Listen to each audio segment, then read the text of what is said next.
อมาส่งลูกแล้วให้เรียนเชิญเข้าร่วมการศึกษาเปิดโรงเรียนใหม่ของโรงเรียนนายเดียวเนาะ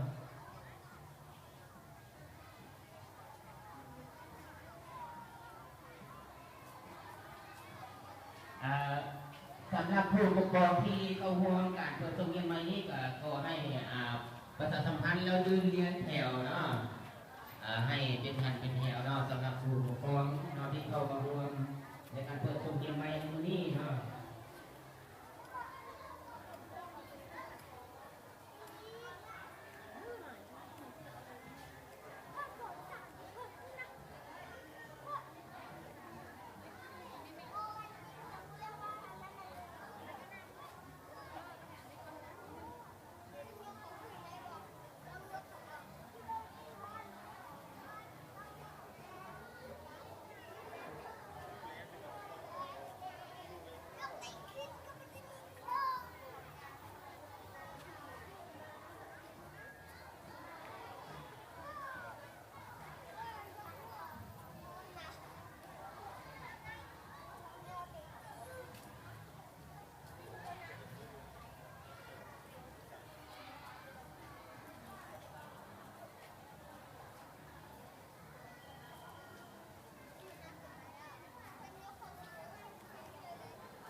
ปีเปิดสักเฮียนมาของลูกสายบนที